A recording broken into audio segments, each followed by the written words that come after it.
karena kalau saya ngeliat bukan isu KPU-nya nih, tapi isu stabilitas pemerintahan yang akan datang.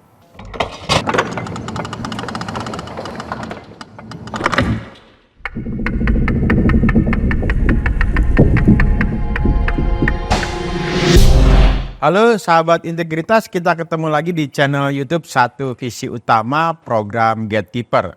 Sahabat integritas, akhir Februari lalu Mahfud MD, Cawapres nomor urut 3, mendorong Komisi Pemilihan Umum untuk melakukan audit forensik digital terkait dengan salah memasukkan data suara pemilu dalam aplikasi sistem rekapitulasi suara atau Sirekap, ya. Jadi ini yang kemudian saat ini rame dipersoalkan oleh banyak masyarakat, tidak hanya Mahfud MD tapi juga masyarakat, khususnya terkait dengan banyaknya kejadian yang aneh beberapa waktu terakhir. Ada salah perhitungan gitu yang menguntungkan 1-2 partai politik. Jadi antara POM C1 dengan data Sirekap itu berbeda, sangat jauh ya. Jadi ini kemudian mengindikasikan banyak orang jangan-jangan memang ada kecurangan dalam proses rekapitulasi atau penghitungan suara dalam pemilu 2024. Sekali lagi, yang dirugikan pastinya adalah masyarakat. Kemudian yang kedua adalah isu soal kredibilitas penyelenggara negara, dalam hal ini adalah Komisi Pemilihan Umum. Nah, kita akan membahas hal ini tapi dari aspek yang lain terkait dengan permintaan atau dorongan adanya audit forensik digital. Nah, kita akan bahas ini bersama Mas Paku Utama. Selamat datang Mas Paku Utama di program channel YouTube kembali gitu ya, setelah kita break cukup lama ya, lumayan ya. Ya, Mas Paku, ini dorongannya cukup gencar ya. Orang mempersoalkan soal Sirekap, ini kok antara POM C1 dengan data Sirekap beda banget gitu ya. Apakah ini main mata atau apa memang ada yang bilang ini sebenarnya salah input data aja, atau misalnya pembacaan dalam sistemnya seperti mungkin nggak tepat begitu ya kalau pembelaan yang dilakukan oleh KPU. Dorongan soal audit forensik digital menurut Mas Paku seperti apa, Mas? Ya, jadi sebenarnya menarik ya, karena dari perkataan atau statement yang tadi disampaikan, masyarakat jadi mengenal suatu istilah ya, terminologi, namanya, karena kalau kita bicara jargon ada beberapa. Katakanlah ada namanya audit forensik, ada forensik accounting, ada forensik keuangan. Bahkan dari kata-kata yang tadi statement itu ada lagi namanya digital forensik. Ada juga mungkin forensik komputer.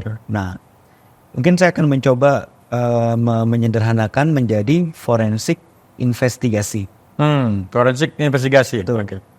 Nah, pertanyaannya forensik apa sih? Seperti itu kan. Karena kalau kita bicara forensik, pemahaman orang pada umumnya, apakah itu dokter yang dia kerjanya bedah-bedah mayat, ada pembunuhan, terus mohon maaf nih si korbannya, jenazahnya itu lalu diotopsi, dicek segala macam. Nah, jadi kalau kita telusuri, forensik itu dari asal kata bahasa Latin, itu namanya itu forensis. Kalau saya sederhanakan dalam bahasa Indonesia artinya apa? Adalah mendukung upaya pembuktian di pengadilan, court atau forum, dalam beberapa diksi yang dipakai, kalau nggak court atau forum. Kalau kita dalami, misalnya kita googling, kita lihat ke Cambridge Dictionary. Jadi secara spesifik Cambridge Dictionary ini bilang forensik itu adalah suatu metode melakukan eksaminasi terkait objek dengan metodologi apa? Kata-katanya itu secara saintifik. To solve the crime. Jadi tujuan akhirnya untuk menangani suatu perkara, dalam ini khususnya pidana. Tapi kalau kita lihat lagi rujukan yang lain, misalnya dalam Merriam-Webster, kan kita biasanya rujukan ada beberapa ya, kalau Indonesia misalnya KBBI, definisi ini apalah. Nah, ini saya mau ngambil 2 misalnya, satu tadi si Cambridge, satu Merriam-Webster. Bahkan dia lebih umum lagi, jadi tetap ada unsur satu secara scientific, metodologi pendekatannya untuk solving sifatnya itu legal matters. Nah dari sini kita tarik kesimpulan, berarti ada dua kata kunci yang penting. Satu, tujuannya untuk apa sih? Tujuan untuk pembuktian dalam konteks hukum. Kalau kata Latinnya forensik ini kan dia spesifik before the court, dalam persidangan, dalam pengadilan. Tapi kalau kita ambil tadi berarti esensinya untuk metode membuktikan segala sesuatu dalam konteks hukum. Berarti kan kita bicara fakta nih.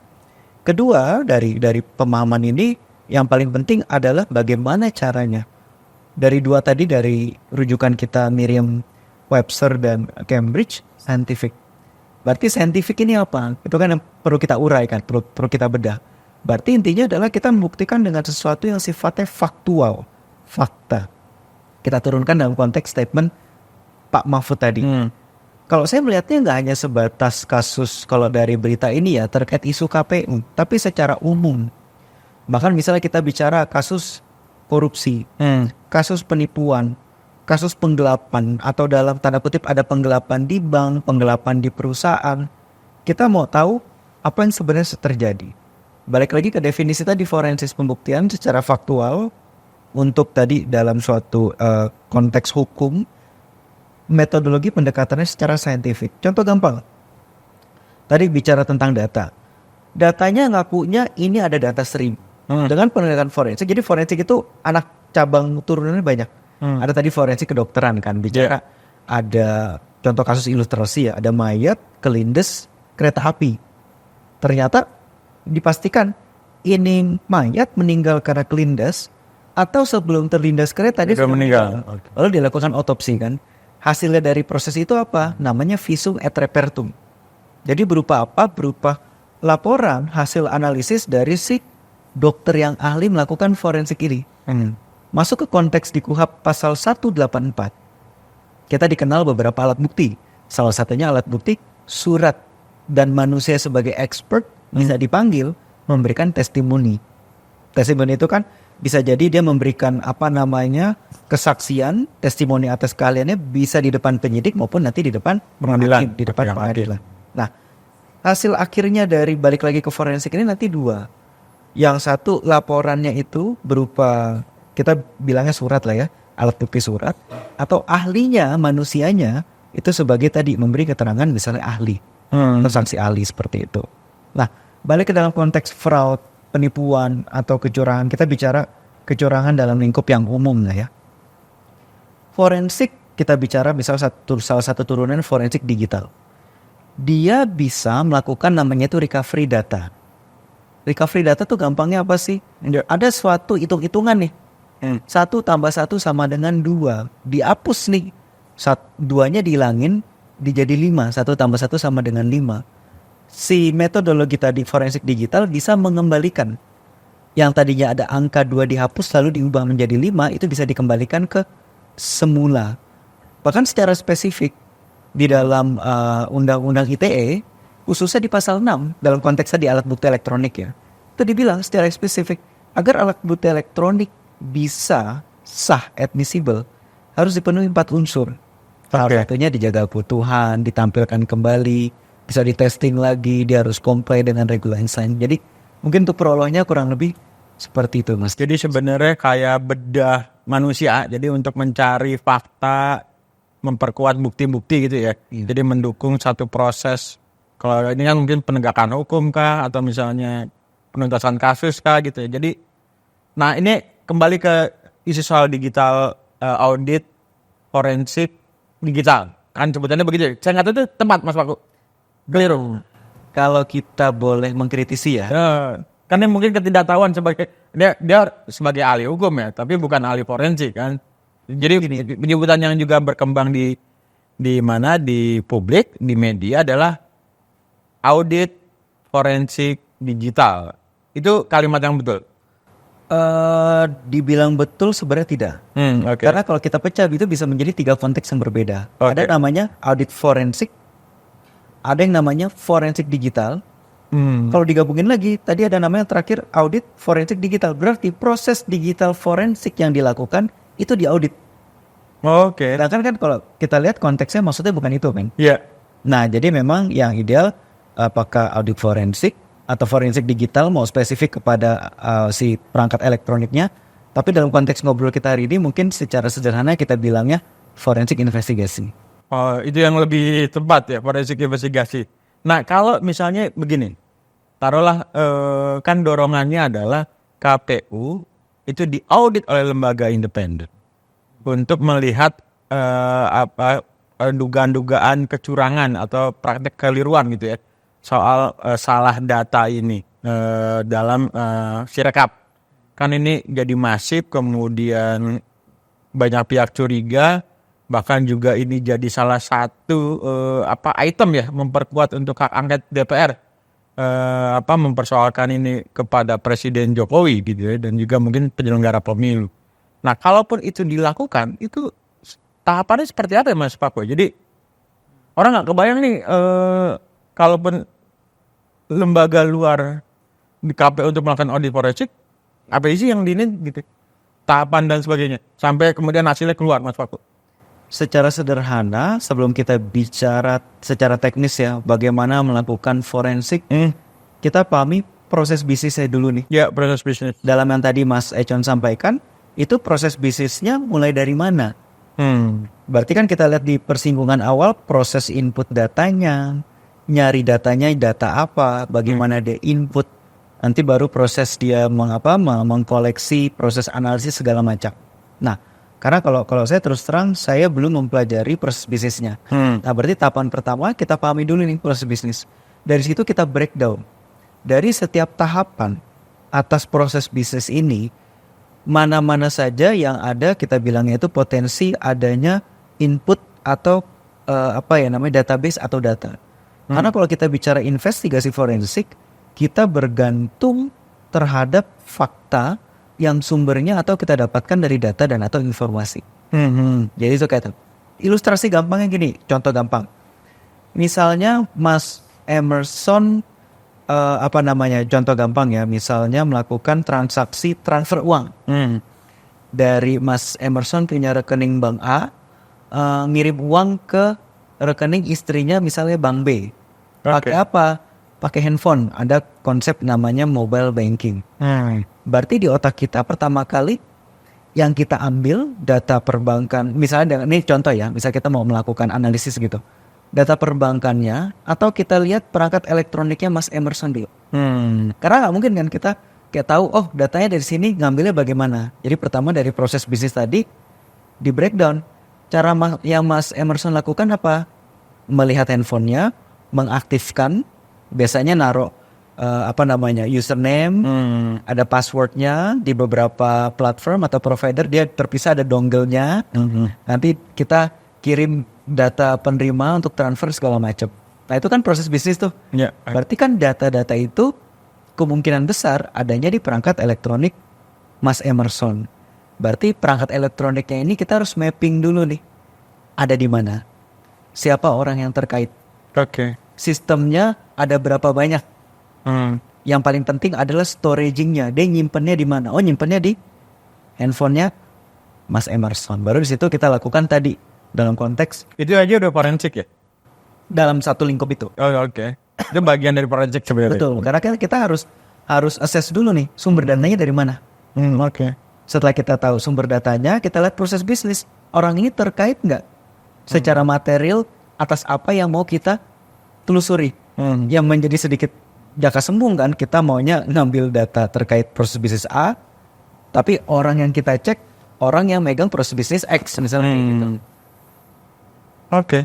Jadi sebenarnya memang forensik audit forensik ini sebenarnya nggak hanya bicara dalam dekatnya konteks KPU ya.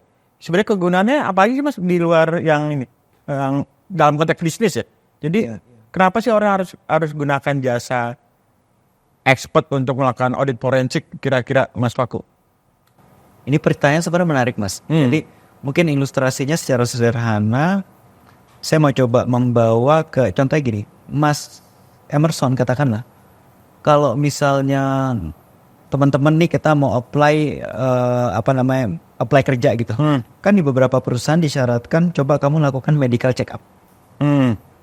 Nah, secara umum kan medical check up biasanya kita ke satu instansi, kita ke dokter, nanti ada proses checklist, ditanya ada gangguan ini enggak, pernah ada kendala ini enggak.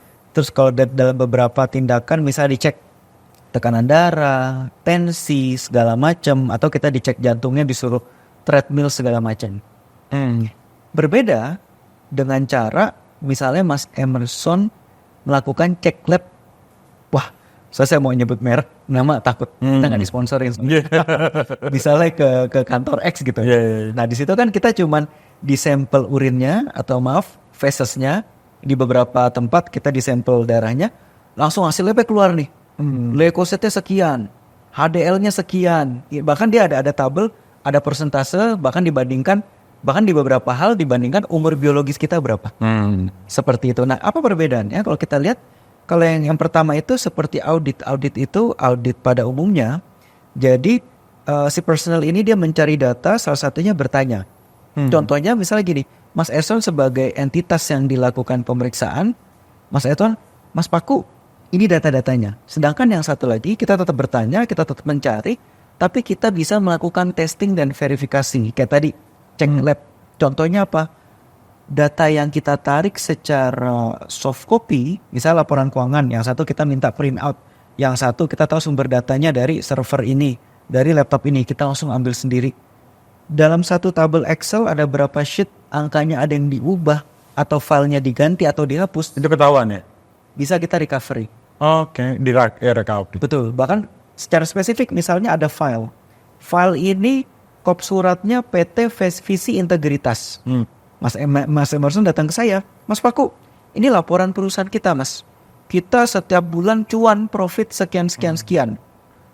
Aku lihat di judulnya itu Visi Integritas. Kita cek, salah satu ada namanya analisis metadata. Kita cek, tunggu dulu Mas, ini judulnya Visi Integritas, kok yang membuat dokumen ini misalnya namanya satu visi utama. Kok kita cek nama orang-orang yang jejaknya bisa kita tracking, autornya, siapa yang modify segala macam. Misalnya namanya bukan Emerson Yunto, tapi si X yang dia beda entitas. Nah kayak gini kan kita bisa tahu tanpa kita harus periksa orangnya, panggil orangnya, paksa dia ngaku seperti itu. Ya sebenarnya ini bisa dipakai tidak hanya konteks penegakan hukum ya. Artinya institusi di luar penegak hukum, misalnya internal perusahaan itu juga bisa menggunakan jasa audit forensik atau digital forensik gitu ya, untuk mengungkap adanya praktek kecurangan ya di internal. Itu bisa Mas Paku ya? Iya. Oke. Iya. Nah ini yang kemudian kembali lagi misalnya soal KPU ya. Di KPU itu kan sebenarnya semangatnya apakah pertanyaan-pertanyaan yang mengganggu dari masyarakat adalah apakah dengan adanya audit forensik ini bisa menemukan apakah hanya salah hitung atau ini unsur kesengajaan itu bisa ketemu dari. Kalau kita bicara secara tadi metodologinya, secara saintifik, data yang tidak ada menjadi ada, data yang ada menjadi tidak ada, tadi bisa kita recovery, bahkan bisa kita tracking. Tapi sejauh mana tentu ada batasan-batasannya. Contoh, ya kalau datanya dihilangin secara permanen, paling gampang gimana? Mohon maaf, hard disknya diganti. Ya kita kan nggak bisa nyari juga kan. Ini barangnya ada di mana. Tapi saya mencoba jawab secara normatif dengan asumsi data awalnya ada, sumber-sumber data awalnya ada, di tengah-tengah kita mau mengecek apakah ada data yang dimanipulasi, mendadak ditambahkan dengan teknik tadi digital forensik, itu harusnya bisa dianalisis. Bisa ketahuan ya apakah sekedar salah input atau tadi kesengajaan kan. Jadi begini, kenapa ada yang bilang tadi salah input kan argumentasi yang dibangun oleh KPU sebagai penyelenggara negara, tapi ada orang yang curiga kok salah input tapi ke partai itu lagi gitu buat Pak gue. Nah ini yang kemudian kenapa ide Mahfud ini soal audit forensik menjadi penting, karena kalau cuma ngeliat kasat mata aja kan ini ada perbedaan lalu diapain nih barangnya begitu ya. Oke, kalau Mas Paku setuju adanya audit forensik terhadap Sirekap KPU? Kalau menurut saya, pertama, apakah itu solusinya atau enggak juga gitu ya? Di bidang solusi, kalau memang keadaannya terlalu obvious, itu mungkin bisa menjadi solusi yang baik. Karena Oke. kenapa? Karena kalau saya ngeliat bukan isu KPU-nya nih, tapi isu stabilitas pemerintahan yang akan datang. Oke. Kita nggak bicara isu KPU-nya atau fraud-nya, kita bicara 270 jutaan penduduk yang mempunyai apa ya? Kita kan dependent, kita bergantung sama pemerintah yang baik. Jangankan kita mau ngurusin, mohon maaf, anak sakit, anak sekolah, anak makan, ya kalau masyarakatnya trustnya kan harus dibangun. Nah Ya. kita bicara ke depannya nih, ini kan sesuatu permulaan. Kalau bisa kita start memulai dengan sesuatu yang baik, dengan nilai-nilai integritas yang baik. Karena balik lagi kalau kita bicara makro, lebih gede nih masih ada 5 tahun lagi nih. Nah ini kan kita starting dengan cara bagaimana nih kita memfulfill rasa trust dari masyarakat. Seperti itu. Ya, oke. Jadi poinnya Mas Paku setuju ya Iya. untuk dilakukan audit forensik. Oke. Sahabat integritas, demikian penjelasan terkait dengan atau ngobrol omon-omon kali Mas Paku ya, omon-omon bahasanya Pak Prabowo ya, terkait dengan audit forensik digital, atau ada yang bilang audit forensik atau digital forensik gitu ya. Nah ini bicara soal, tadi Mas Paku bilang kita bicara soal masa depan negara ini, bicara soal demokrasi, mengawal suara gitu ya agar tidak dicuri oleh pihak yang tidak bertanggung jawab gitu ya. Ini kita nggak hanya bicara hari ini, tapi bicara soal 5 tahun ke depan. Kalau proses demokrasi sudah cacat, sudah mulai dilukai, dilakukan dengan cara-cara curang, kita agak sulit berharap bahwa ke depan proses demokrasi akan berjalan dengan baik. Nah, pada akhirnya kami di satu visi utama juga mendorong gitu ya adanya audit forensik ya terhadap data Sirekap atau aplikasi Sirekap dari KPU. Kalau Pak Mahfud mendorong KPU ya belum tentu juga KPU-nya mau masuk barangkali ya. Tapi ini mungkin saya nggak tahu apakah dengan kekuatan kalau akhirnya angket ini bergulir, DPR bisa merekomendasikan satu institusi untuk melakukan audit secara keseluruhan ya. Tidak hanya bicara soal audit pengadaan Sirekap lewat audit BPK, tapi juga audit forensik atau digital forensik terkait dengan atau untuk menemukan ada tidaknya kecurangan ataukah hanya sekedar salah data. Demikian sahabat integritas, kita akan ketemu di program Gatekeeper episode yang berikut. Sampai jumpa dan salam sehat.